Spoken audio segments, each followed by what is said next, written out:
we might as well kick off this final session. I just want to say thank you so much for everyone for coming here this afternoon and for being here all day, some of you, which is quite a marathon effort. Well done you.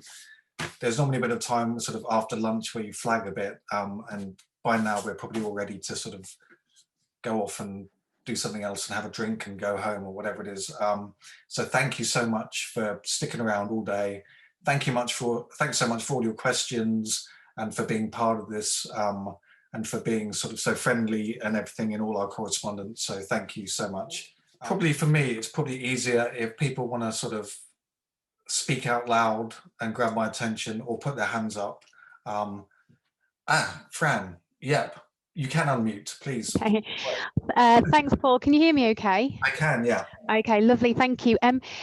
I was really interested in the lecture when you were talking about the Greek gods having different epithets, and specifically the part about to what extent the Greeks would have thought of them as separate beings to one another or as just the one god. I was wondering what kind of evidence or sources we might have that students might be able to cite in reference to that particular question. It is very difficult because it's to find evidence of someone like Plutarch, for example, saying Zeus here is the same or different from Zeus there is really very difficult. There's a bit in Xenophon in his Anabasis where something is going wrong and he has a dream or he's losing money. I can't quite remember what it is. I'll send the link when I get it. But he's been sacrificing. Xenophon's been sacrificing to Zeus, but it's the wrong Zeus. And he's been told, the seer tells him, what you have to do is sacrifice to, I think it's Zeus Mylikios, as you did back home. And so at the same time, you realize that in the text, he has been sacrificing to Zeus. It's just a different Zeus. And so now he has to sacrifice in a different way, in the manner that he did back at home. And what's sort of weird is that each of these different epithets had a different way of being related to. They would have typically different types of sacrifice. Some of the epithets were more linked to chthonic, sort of earthbound aspects. So, for example, there was Zeus Chthonius, and if you look, a really good example is if you go to Pausanias and you look. I mentioned all the different Zeuses that Pausanias mentions when he's talking about Olympia and the different sacrifices that the people from Elis make at Olympia. But yeah, to actually find someone saying, Plutarch would be great if he could sit there and say, it's all the same Zeus, but we worship him in the same, in different names, in different places. This is why cognitive science of religion is actually really quite handy, in that it sort of forgives the Greeks for thinking something that's a bit garbled, something that we think, how can they believe two things at once? And that's a difficult question. How is it that a person from Elis can go to Olympia and sacrifice in these different ways at different times two different aspects of Zeus and not question the fact that is this Zeus as we know him? Is Zeus Chthonios the same as Zeus Mylikios? Is he the same as Zeus Olympios? And I think our best sort of way of looking at it is that maybe the Greek in the street didn't really think about it that much. He would have just reacted in that sort of human one-to-one, I'm dealing with someone who's in this shrine, who's worshipped in this shrine in this way. And then when he went home of an evening and thought about it, maybe he'd think, yeah, okay, it's the same Zeus. But one thing that's really important to remember is that Greek religion is a practiced religion. It's they rely very little on books, on written text. There's no written revelation. There's really no books telling you what to believe and exactly how the gods are. It's the closest thing that you get for the sort of a pan-Hellenic thing is like the Odyssey and the Iliad, where you have almost like a literary amalgamation of different ideas of Zeus. But I don't think the Greeks would have necessarily had that in mind while they were worshipping the different gods with their different epithets in that sort of face-to-face way. back in the sort of separate shrines wherever they were worshipping.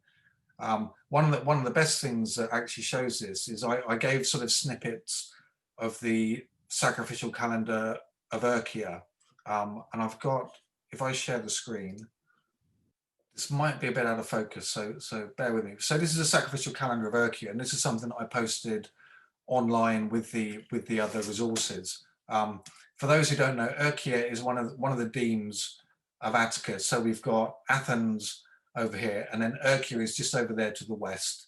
It's quite near Athens, and as we'll see, quite a few of the sacrifices and things that are on the sacrificial calendar are linked to Athens itself. They're not necessarily in Urkia.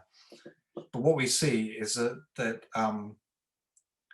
each of the different gods in their different epithets have different ways of being related to at different sanctuaries with different animals, for example. So for example, if we look at so we try and find,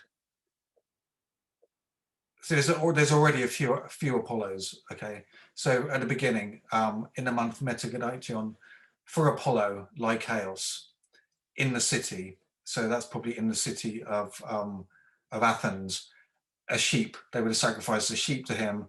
No taking away. That means you weren't allowed to. You had to consume any of the meat on the spot. You weren't allowed to take it away, and the cost of this sacrifice was 12 drachmas. But then you just go down a little bit, and here we've got another one for Apollo Delphinios, and this sacrifice is to take place at Urkia itself. Again, it's a sheep. Some gods would have been given the same animals on different occasions. Again, a sheep costs about 12 drachmas. On the 8th of Gamalion, we've got for Apollo Apotropeos, the warder off of bad things, and again at Urkia, but in the direction of Paeania, and that's a goat. And goats cost the same as sheep. So you see that the different, I'll just take that off. The different sacrifices in different places to the gods, with different epithets. They're treated as if they are separate deities, and yet at the back of their minds they must have known. They know two things at once. It's okay to think like that, and it's what I was talking about in the CSR of being able to think sort of intuitively and then to be able to think reflectively, and having that in mind is sort of really helpful when you're teaching Greek religion, because I think a lot of it probably comes across as a bit silly, especially if you're not religious, and many people today aren't, and you're sort of full of these sort of scientific view of things, then having to think, how did the Greeks think? What did they think about religion? What were their concepts of the gods like? You often find that students get a bit dismissive and go in there thinking this is all going to be a bit silly. But when you're doing something like the cognitive science of religion, and I do it normally right at the beginning of my module, makes them feel that we're all on the same footing. We all think the same way, and the Greeks aren't weird for thinking the things they did. Sorry for rambling on there, Fran. Was anything helpful there? Yeah, that was very helpful. Thank you, especially the evidence from Urkia. Thanks, Paul. That's great. Have anyone else got any questions at the moment? Jonathan. Yes, hello. Sorry, this is more a GCSE question actually than an A-level one. I don't teach religion. I'm struggling a little bit with this idea that our GCSE textbook tells us that that only priests could go into temples, inside temples, and I have the pleasure of dealing with the Basai frieze. I was just wondering, would that have been viewed by lots of people, or is it literally just being kept for a select few? On certain occasions, people would have been allowed into the sanctuary. Okay. I mean, the thing about Basai is that the frieze is in such an awkward place that it's hard enough nowadays seeing it in the British Museum, because it's always seems to be closed when I go. Yeah.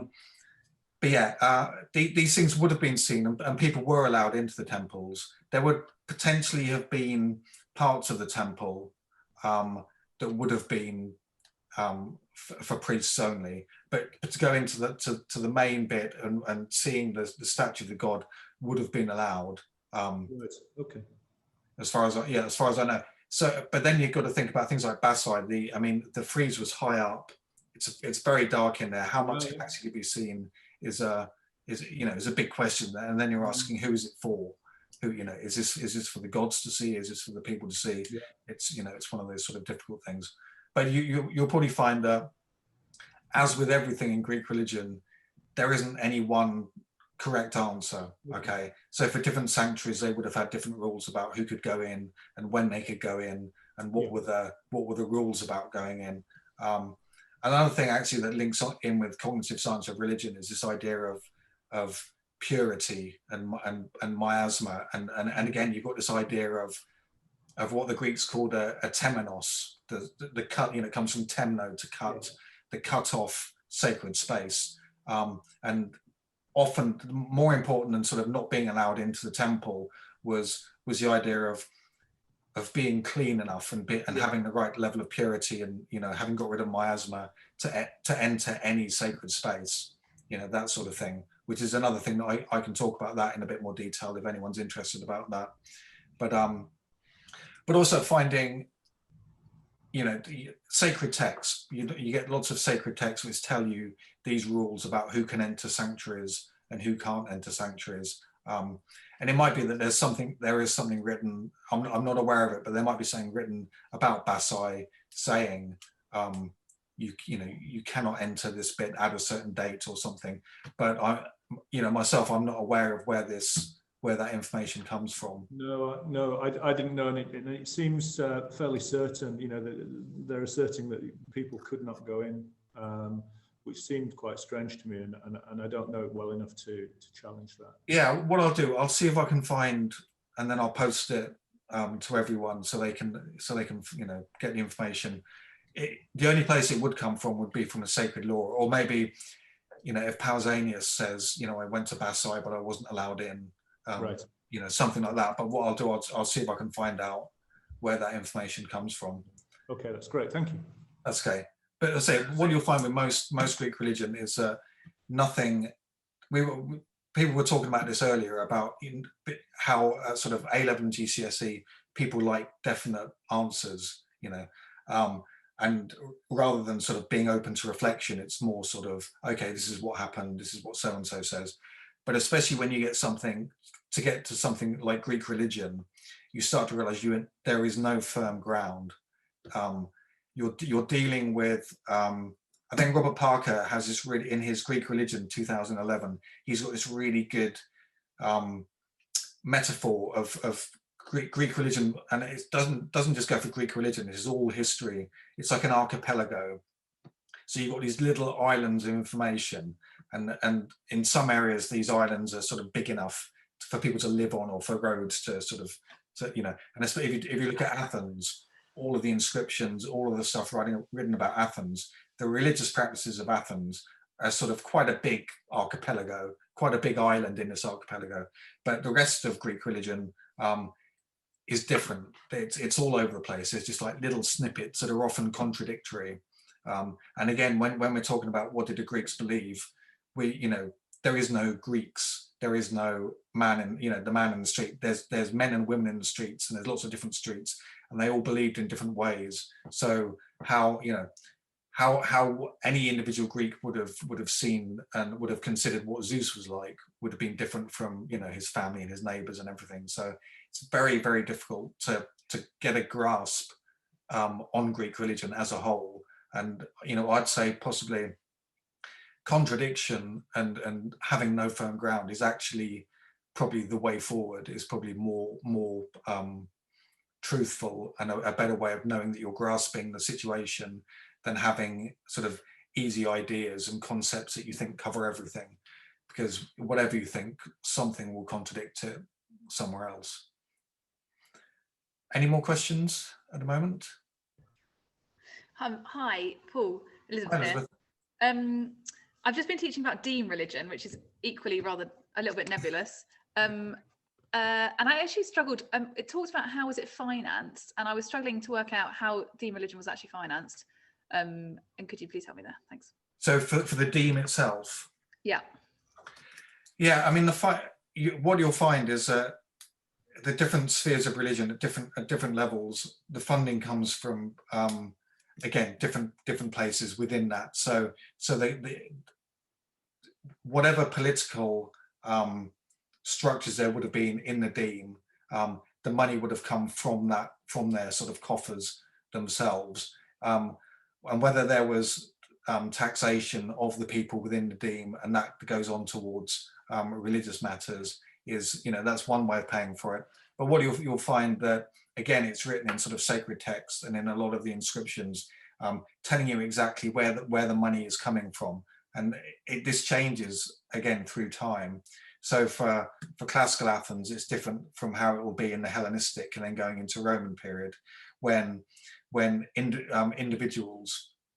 rich individuals start sort of stepping forward and giving money for festivals and things themselves for their own reputation.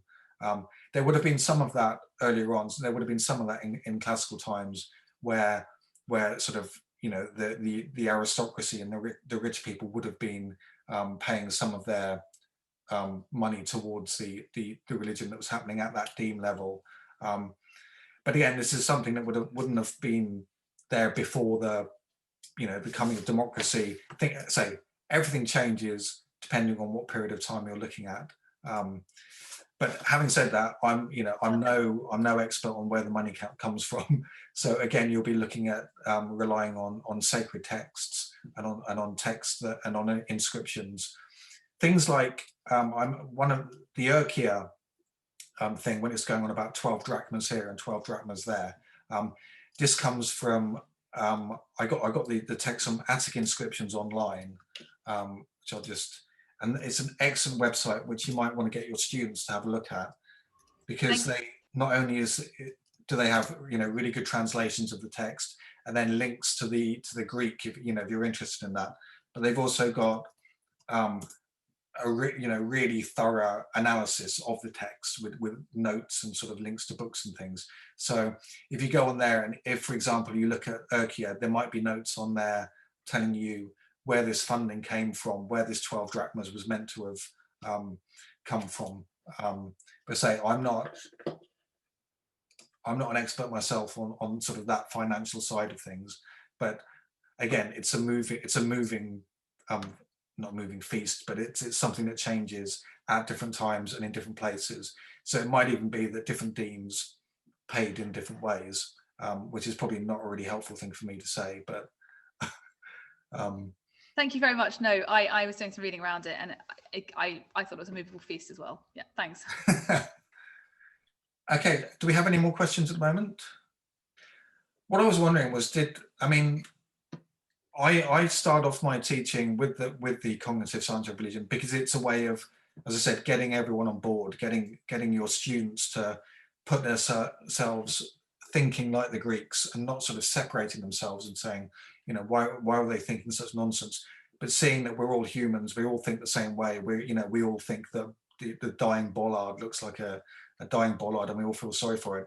And sort of like, and what it does is it really emphasizes the anthropomorphic nature of Greek religion and how that was very important to them, because it was all about relationships.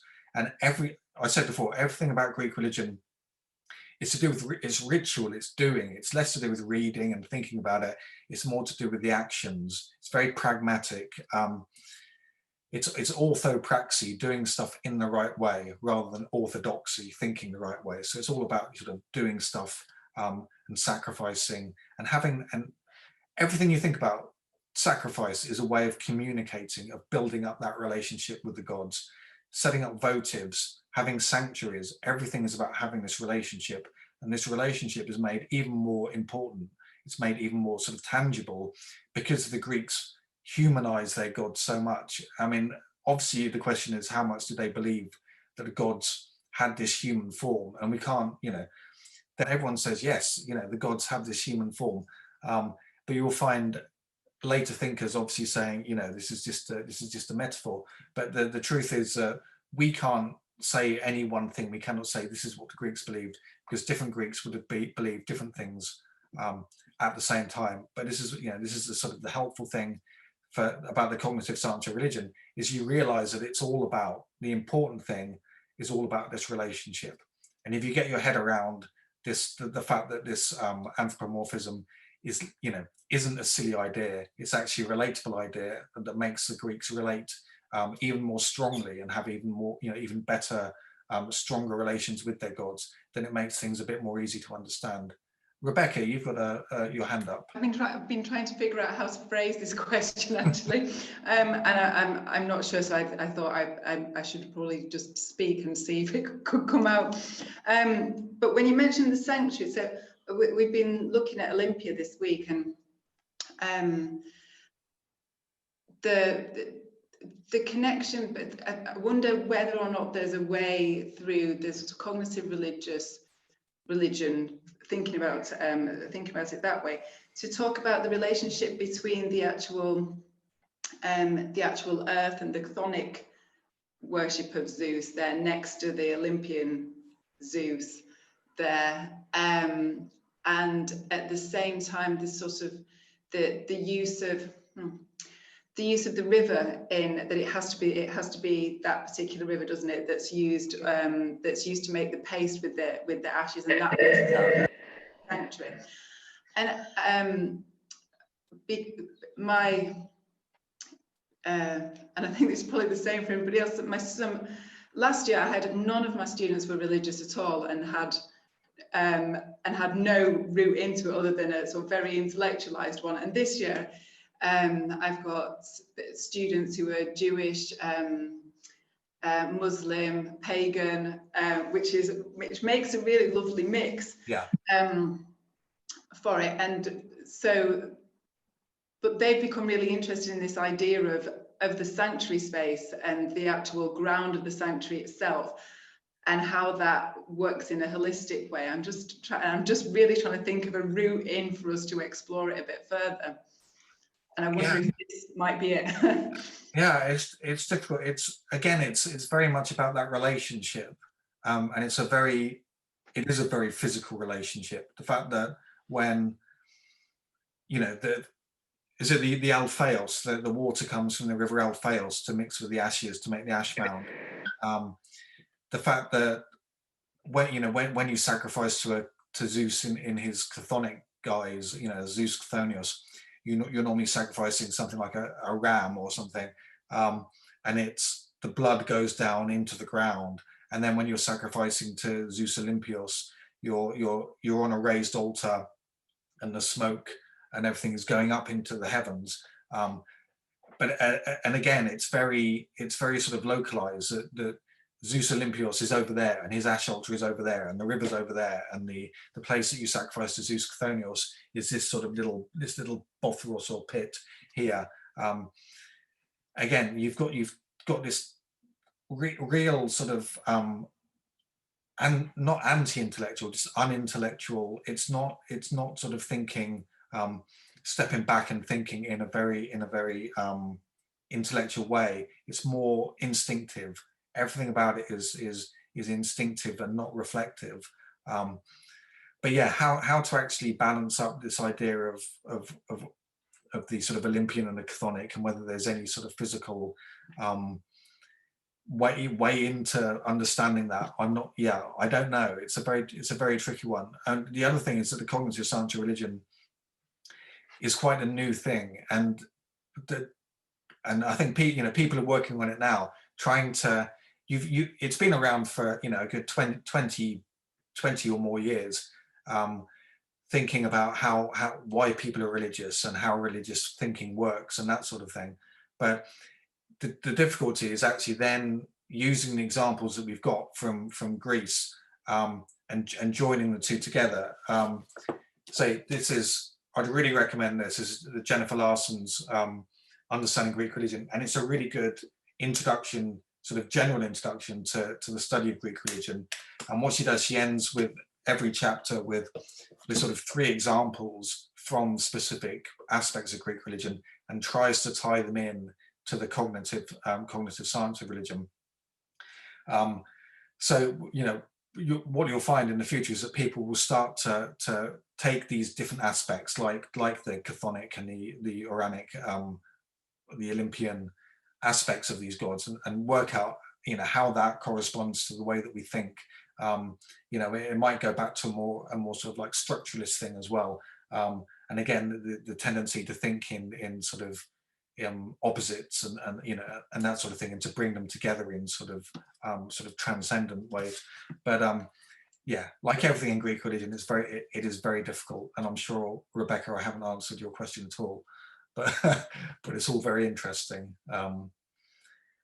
What I wanted to know, do people study miasma? Do people is this part of the A-level syllabus? I couldn't see it on any of the rundown from OCR of anything about purity or the idea of sex and death and blood being sort of something to keep away from. Is anyone aware that forms any part of the OCR A-level? Because this is one part where cognitive science of religion is really helpful, but it might not be helpful to you in this case, because if it's not actually on the A-level syllabus, then it's not really. Yes, we study it as part of rituals and when we discuss centuries. Thanks, Fran. Yeah, so if I just quickly share the screen on this. There's a definition of miasma here. What I'll do, I'll put this PowerPoint up onto the website afterwards, so you can have a look. The one thing that my students really like is where I do this sort of at one side is this idea of cleanliness being next to godliness. You've got divinity at one side, and you've got disgust and pollution at the other side. And I always use a crumpet to show this idea of disgust, because I find just the look of them disgusting. And when people are like, oh no, we like crumpets, I just say, well, just imagine this is the bottom of your foot, and then people start freaking out about it. But this idea that it's an inbuilt intuitive reaction to bodily fluids. With bodily fluids, another thing I say to my students is, you know, the entire time we've been sitting here today, we've been swallowing our own spit, and that's fine if you don't think about it. But as soon as it comes out of your mouth, you don't want it back in again. Okay, if you spat into a cup for half an hour, you wouldn't want to drink it afterwards. And it's not just because it's gone cold, because if we, you know, take it to a microwave and heat it up a bit, you still wouldn't want that. It's just an instinctive thing that the bodily fluids, once out of the body, are disgusting and to be sort of shunned. There's bodily fluids involved with sex, with birth. Death is just naturally something that you want to keep away from. Contamination of any sort, you know, seeing a corpse, seeing anything that's rotting, it's just an instinctive thing. I put the French on there because it was this idea that the English are clean and the French are dirty, when the French think that the English are dirty because they sit in the bath instead of having a shower and this sort of thing.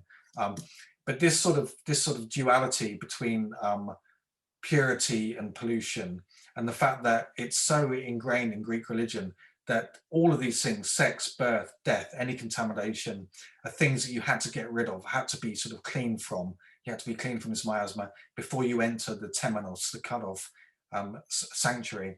This is the one bit of CSR that is really easy to show a link between what we believe as humans and and how the Greeks sort of did this aspect of their religion. And the other thing about this is that when I was talking about intuitive and reflective things, this is in there as well. There are certain, you have divine laws all over the place that have different levels of miasma according to which of these things things you've indulged in or have been exposed to. But equally, on the reflective way of seeing it, blood was only cause of miasma if it was to do with murder or sort of with childbirth. But if it was blood that was shed as part of a war, then it wasn't in any way polluting. So what I'll do, I'll put that PowerPoint up onto the website in case you might find that interesting. Okay, well, how are we doing? I think we're actually over time now. So if anyone has any quick questions that they'd like to ask, then ask away. I'll give you a few seconds.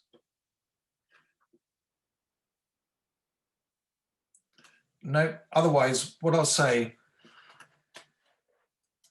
probably the best thing you can do for your students, the best of the things that I've given you, is that the Sacrificial Calendar of Urkia. It gives you the sort of the different way that epithets were treated, that one-to-one relationship. You've got the idea of heroes. Also, heroes are really important. I know they're on the OCR syllabus. The importance of heroes in local cult is massive. So you get that from there as well. The different gods, the range of different gods, you know, the amount of time and money spent on this sort of thing. You just get a really good idea. You can pick so much out of that one source that it's really worth taking to them. Just give it to them as it is and let them pick it to bits and see what they can get out of it. That's a really good way of going. But yeah, so I'm going to stop the recording now. I'm going to say bye to everyone. Thank you so much for taking part today. Thank you so much for being here and spending all your time when I know you are unbelievably busy in this ridiculously stressful time. So, but we're really grateful that you've come along today. And if you've enjoyed it, and if you've enjoyed some of the talks, then do mention to your students that we have our open day on the 18th if they want to come along and say hello and see what it's like to study here. We would absolutely love to have your students come and study with us at Warwick. It's a very friendly department. We like meeting people. We like talking to people, and all the students have a really good time. It's a really lovely community. So do send them along. But in the meantime, go and have a nice rest. Go and have a cup of tea or something stronger. Thank you so much. Break it again.